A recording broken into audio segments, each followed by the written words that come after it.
Hi friends, कैसे हैं आप सभी। आई होप कि आप सभी लोग अच्छे ही होंगे और अच्छे से स्टडी कर रहे होंगे। तो फ्रेंड्स, मैं सतीश सर आपको मेरे अपने प्यारे YouTube channel S Kumar mathematics centre में आपका स्वागत करता हूं। तो फ्रेंड्स, आज मैं Bihar board class 10th Sanskrit का चैप्टर नंबर 3 आलस कथा पाठ को पढ़ाने वाला हूं। तो फ्रेंड्स, आलस कथा पाठ पुरुष परीक्षा नामक ग्रंथ से लिया गया है। इनका लेखक एक लोकप्रिय मैथिली कवि विद्यापति हैं।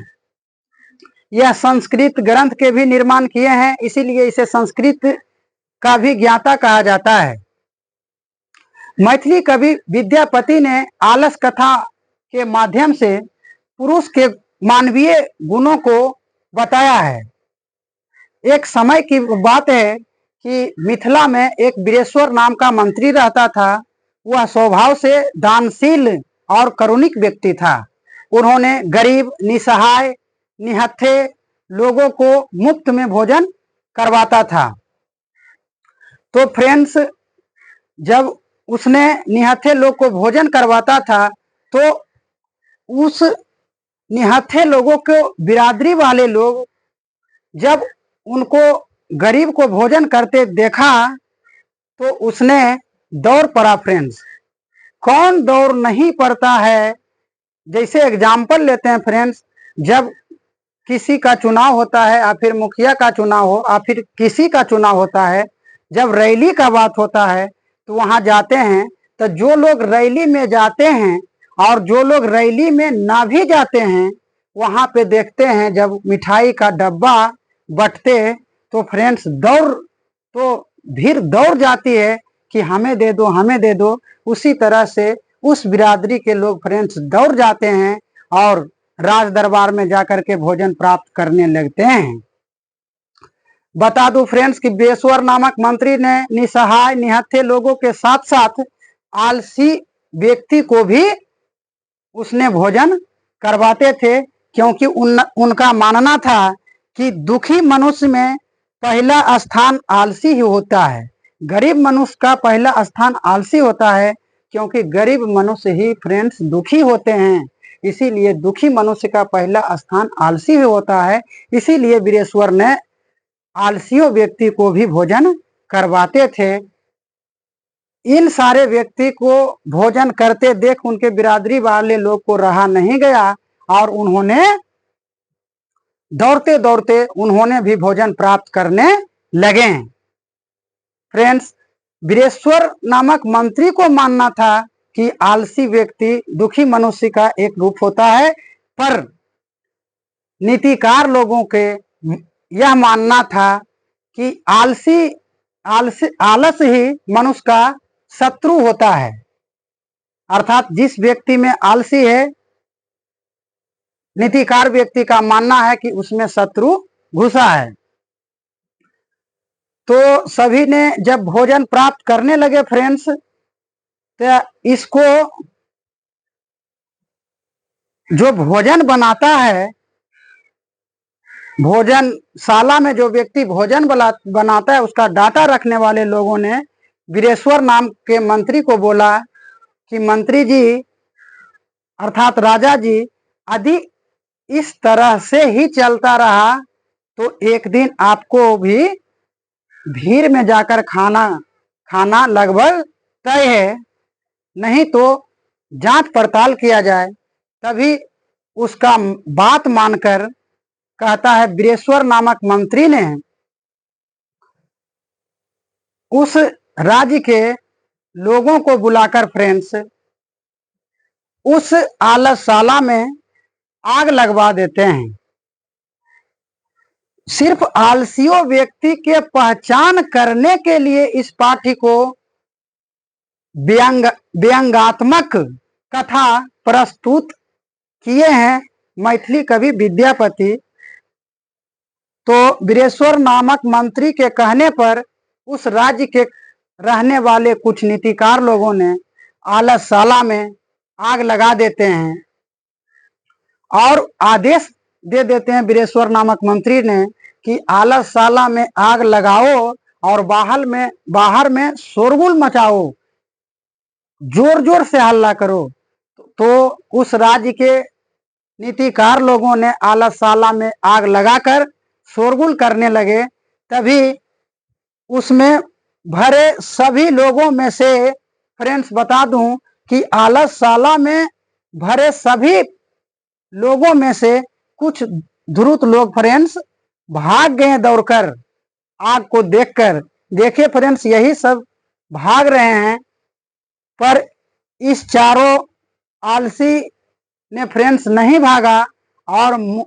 और प्रथम आलसी बोला फ्रेंड्स, कंबल से मुंह ढके हुए बोला कि अरे लगता है कि बाहर में शोरगुल हो रहा है। तभी इस बात को सुनकर फ्रेंड्स दूसरा आलसी बोलता है कि अरे लगता है कि आग लगल हो, आलससाला में आग लगा है। यह दूसरा आलसी बोलता है।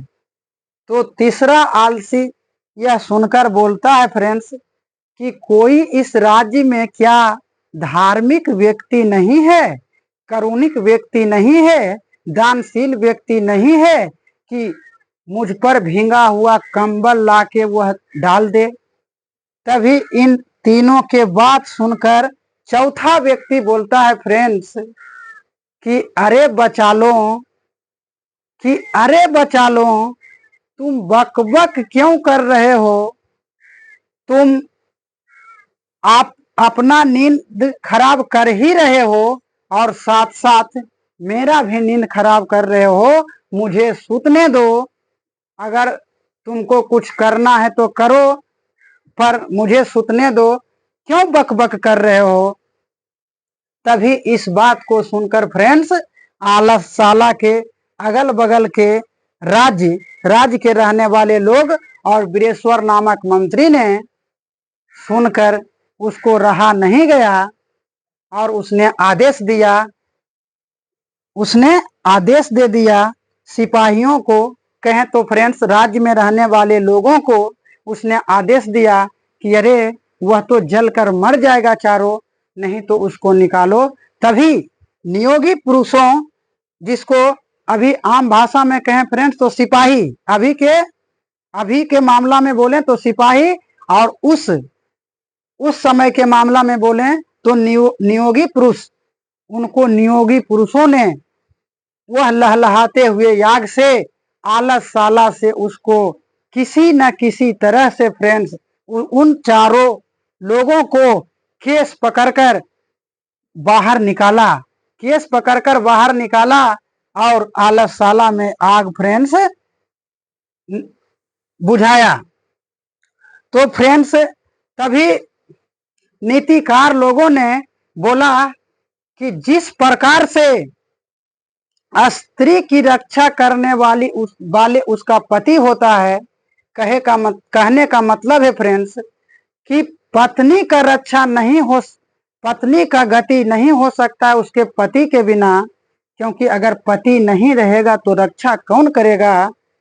और जिस प्रकार से बेटा का रक्षा नहीं हो सकता है उसके माँ का बिना, उसके माँ नहीं रहेगा तो उस बेटा का रक्षा कौन करेगा। उसी प्रकार से आलसियों व्यक्ति को रक्षा सिर्फ दयावान लोग ही कर सकता है, दानशील व्यक्ति ही कर सकता है, करुणिक व्यक्ति ही कर सकता है। और उसको रक्षा करने वाले इस संसार में कोई भी व्यक्ति नहीं है। सिर्फ दानशील व्यक्ति, सिर्फ करुणिक व्यक्ति ही उसका रक्षा कर सकता है और संसार में उसको रक्षा करने वाला कोई नहीं है। तभी फ्रेंड्स उन चारों आलसियों को और अधिक धन देकर और उसको कपड़ा ढेर सारा सब कुछ देकर उसने विदा कर दिया फ्रेंड्स, अपने राज्य से अलग कर दिया।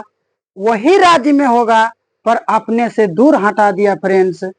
तो फ्रेंड्स अगर आप वास्तविक संख्या का पार्ट 1 पार्ट 2 नहीं देखे हैं तो उनको देखें, ताकि आपको वास्तविक संख्या को थ्योरी और ऑब्जेक्टिव क्वेश्चन और सब्जेक्टिव क्वेश्चंस को करने में किसी प्रकार का कोई कठिनाई का सामना नहीं करना पड़े फ्रेंड्स, तो वास्तविक संख्या को जरूर देखें। तो फ्रेंड्स, अगर मेरा वीडियो अच्छा लगा तो मेरे चैनल को सब्सक्राइब और लाइक जरूर करें। तो फ्रेंड्स, बेस्ट ऑफ लक।